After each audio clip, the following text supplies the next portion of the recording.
नमस्कार दोस्तों, स्वागत है आपका स्टेट सपोर्ट तक के यूट्यूब मंच पर। दोस्तों, अखिलेश यादव और समाजवादी पार्टी सुप्रीम कोर्ट ने जब से आरक्षण के वर्गीकरण के मुद्दे पर राज्य सरकारों को आजादी दिया, तब से घेरने की कोशिश में कई सारे लोग जुट चुके हैं।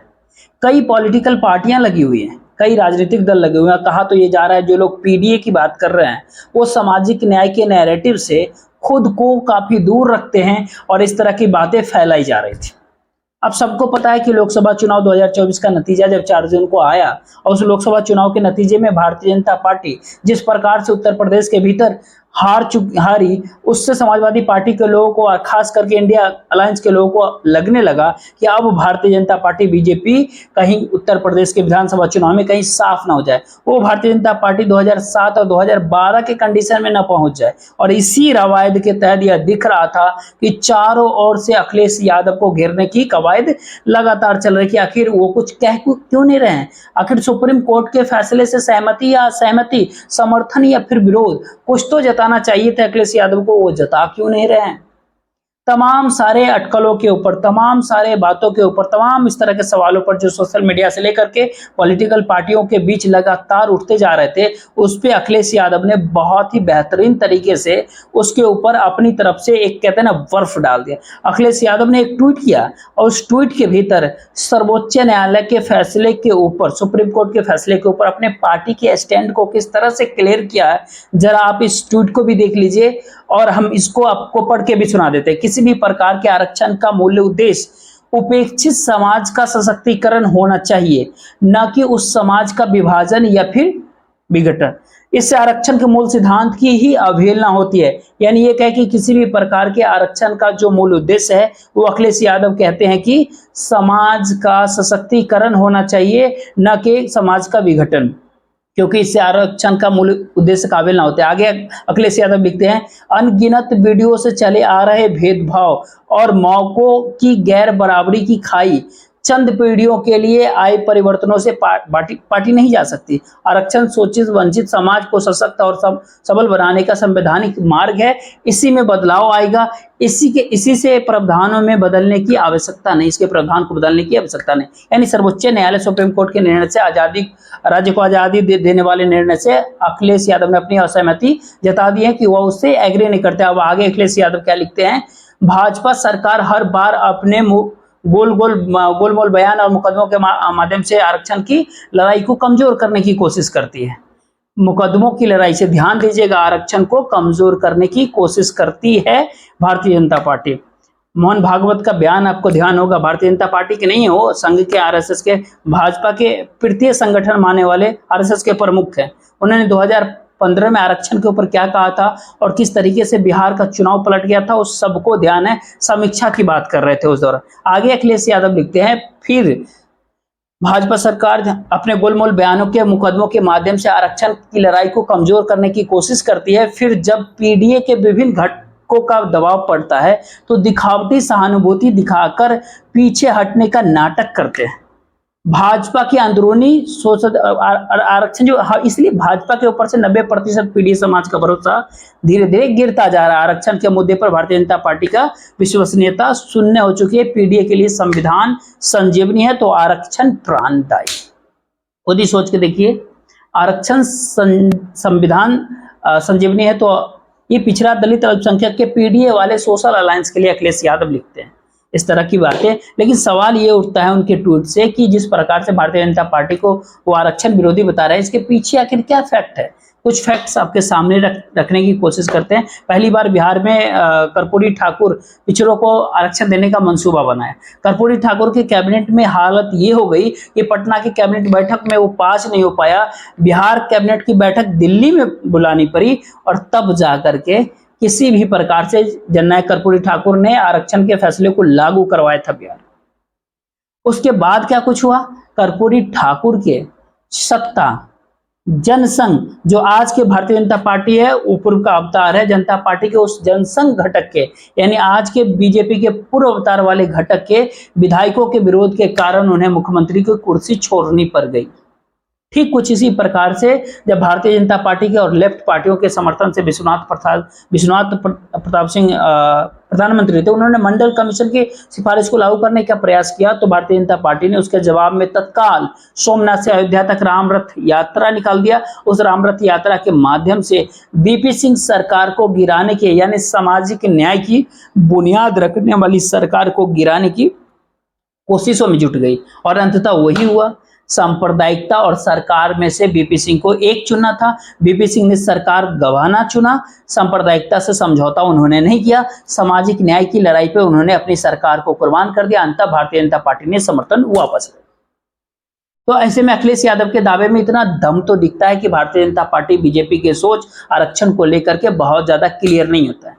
उत्तर प्रदेश के भीतर आप देख रहे होंगे, या देश के दूसरे राज्य में या केंद्र शासित प्रदेशों के भीतर जहां पर भारतीय जनता पार्टी की सरकार है, या फिर प्रत्यक्ष या अप्रत्यक्ष रूप से भाजपा का नियंत्रण, खास करके शिक्षा विभाग में और उच्च शिक्षा विभाग में, या फिर ये कहे कि ओबीसी की सीटों को कई जगहों के ऊपर SC ST को सीटों को NFS यानी नॉट सुटेबल जो है, अर्थात ये बात करे कि उपयुक्त कैंडिडेट नहीं मिले, इसके माध्यम से इसको जो है उसको जनरल कैटेगरी में दे दिया जाता है या उस पर भरा ही नहीं जाता।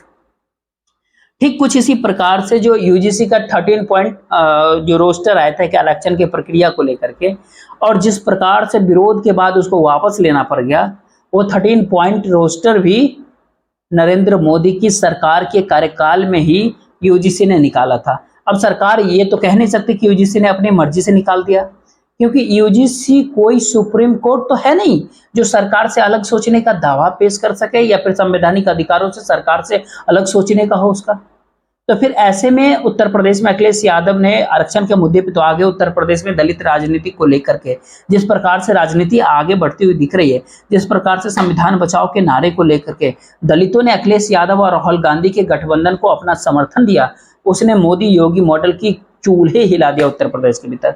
लोकसभा के भीतर भारतीय जनता पार्टी कहां 62 सीटों पर थी 2019 के लोकसभा चुनाव में, 2014 में 71 सीटों पर थी, और 2024 के लोकसभा चुनाव में इसी पीडीए, इसी संविधान बचाओ के नारे ने उत्तर प्रदेश में भारतीय जनता पार्टी को 33 सीटों पर ला करके सिमट कर रख दी, आधे से भी कम की स्थिति मिलाकर खड़ा कर दिया। वही समाजवादी पार्टी 5 से बढ़कर के 37 पे पहुंच गई। इंडिया अलायंस आधे से ज्यादा सीटें वहां पे जीत गया, और उसके बाद से आरक्षण और सामाजिक न्याय के मुद्दों पर घेरने की जो प्रयास थी, इंडिया अलायंस को घेरने की जो कवायद थी, उस कवायद के ऊपर आगामी विधानसभा चुनाव से पहले और कई राज्य, महाराष्ट्र में भी समाजवादी पार्टी मजबूती से लड़ती है, उस सीटों पर उसका प्रभाव भी महाराष्ट्र के भीतर है। महाराष्ट्र के भीतर विधानसभा चुनाव अभी 2-3 महीने के भीतर ही होने हैं, और वहां की परिस्थितियों के भीतर अखिलेश यादव की पार्टी को, समाजवादी पार्टी को जिस तरीके से घेरा जा रहा था, उसका मायने आप खुद ही समझ सकते हैं क्या हो सकता है।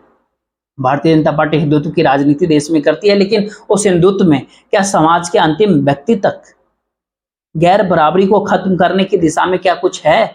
सवाल अखिलेश यादव पूछते हैं।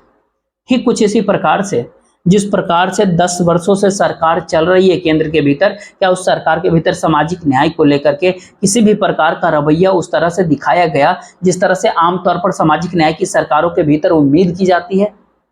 क्या उस तरह से प्रतीकात्मक तौर पर दलित समाज से आने वाले रामनाथ कोविंद को राष्ट्रपति बना दिया गया था, फिर आदिवासी समाज से आने वाली द्रौपदी मुर्मू को राष्ट्रपति पद पर उनके बाद आसीन कर दिया गया रामनाथ कोविंद के बाद? लेकिन क्या प्रतीकात्मक नियुक्तियों से, प्रतीकात्मक तौर पर समाज के किसी व्यक्ति को आगे बढ़ा देने से क्या सामाजिक न्याय हो जाता है पूरे देश के भीतर? सभी को पता है कि मंडल कमीशन की सिफारिशों को सरकारी नौकरियों के भीतर लागू करने वाले बीपी सिंह कोई पिछड़े वर्ग से नहीं थे, लेकिन पिछड़े वर्ग के हितों का ख्याल रखा। सभी को पता है कि मंडल कमीशन की दूसरी सिफारिश कि शैक्षणिक संस्थानों में पिछड़े वर्ग को आरक्षण मिलना चाहिए, वो अर्जुन सिंह ने लागू किया। अर्जुन सिंह भी पिछड़े वर्ग से नहीं थे, दोनों समाज के स्वर्ण या तथाकथित अग्रह वर्ग जिसको कहते हैं उस समाज से आते थे। तो सामाजिक न्याय की लड़ाई का किसी जाति, धर्म, समुदाय से कोई लेना देना नहीं है। और ऐसे में अखिलेश यादव ने जब पीडीए उत्तर प्रदेश में तैयार किया तो दलितों को इस आधार पर छिटकाने की कोशिश हो रही थी, क्योंकि अखिलेश यादव दलित वर्ग से नहीं आते थे, तो दलित उनसे जुड़ने जा रहे हैं। राहुल गांधी की गारंटी काम करती जा रही है उत्तर प्रदेश में कि सत्ता मिलेगी तो उन गारंटियों को लागू कर देंगे। संविधान बचाओ के मुद्दे के ऊपर कांग्रेस सपा के यानी इंडिया अलायंस के साथ दलितों का झुकाव धीरे धीरे होते जा रहा है। भला दलितों को इस बात से क्या फर्क पड़ता है कि अखिलेश यादव या राहुल गांधी दलित हैं या फिर नहीं है। सवाल उठता है, रामनाथ कोविंद जी राष्ट्रपति थे, कौन सा उनके समय में दलित उत्थान का बहुत बड़ा कार्यक्रम देश में चल गया। ये आमतौर पर अब लोगों को पता है कि अब नेता की जाति देखकर नहीं, प्रतीक देख करके नहीं, बल्कि अब जनता मुद्दों के आधार पर देश में वोट डालने की तरफ मूव कर चुकी है। क्योंकि मुद्दों के आधार पर जब जनता ने, देश की जनता ने जब वोट डाला, तभी जाकर के देश में गठबंधन सरकार की नौबत आई। जब व्यक्ति आधारित व्यक्ति पूजा का दौर शुरू होता है, तो एक दलीय और एक नेता के नाम पर वोट डालकर लोग बहुमत देते हैं। बहुमत की सरकारों के भीतर फिर से सरकारों का हठ धर्मिता पूर्ण रवैया लोग देखने के लिए खुद को अपने मानसिक तौर पर तैयार करने की कोशिश करते हैं। कभी हो जाते हैं, कभी नहीं हो पाते हैं। नहीं जो लोग होते हैं तो जनमत बदलता है, और जब जनमत बदलने की प्रक्रिया की पहले झलक लोकसभा चुनाव 2024 ने, और इस लोकसभा चुनाव के भीतर झलक एक दिखी, उसके भीतर SC ST समुदाय के लोगों ने राजस्थान से उत्तर प्रदेश और कई राज्यों के भीतर अपनी तरफ से, अपनी ओर से, अपनी राजनीतिक स्टैंड को लाभार्थी चेतना से बाहर निकाल करके एक अलग तरह के सामाजिक और सामुदायिक चेतना के भीतर ढालने की जो पहली कोशिश इस PDA के माध्यम से 2024 के लोकसभा चुनाव में दिखाई, खासकर उत्तर प्रदेश के भीतर दिखाई, उससे स्वाभाविक है कि जब ST ST आरक्षणों के जो वर्गीकरण के मुद्दे पर जब सुप्रीम कोर्ट का फैसला आया, तो फिर राहुल गांधी को घेरने की कोशिश होगी, अखिलेश यादव को घेरने की कोशिश होगी। और उस ट्रैप के भीतर न फंसते हुए अखिलेश यादव ने इस ट्वीट के माध्यम से तमाम अटकलों के ऊपर पानी फेर दिया कि PDA के ऊपर उनका भरोसा डिगा नहीं है। वो उस PDA को और मजबूत करने की दिशा में आगे बढ़ रहे हैं। देखते रहिए आगे आने वाले वक्त में PDA मजबूत होगा या फिर नरेंद्र मोदी का NDA मजबूत होगा। ये NDA बनाम PDA की लड़ाई में इस भारत देश की राजनीति सिमटती जा रही है।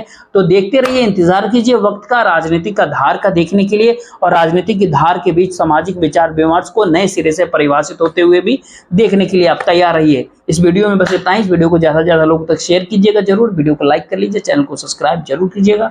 जय हिंद, जय भारत।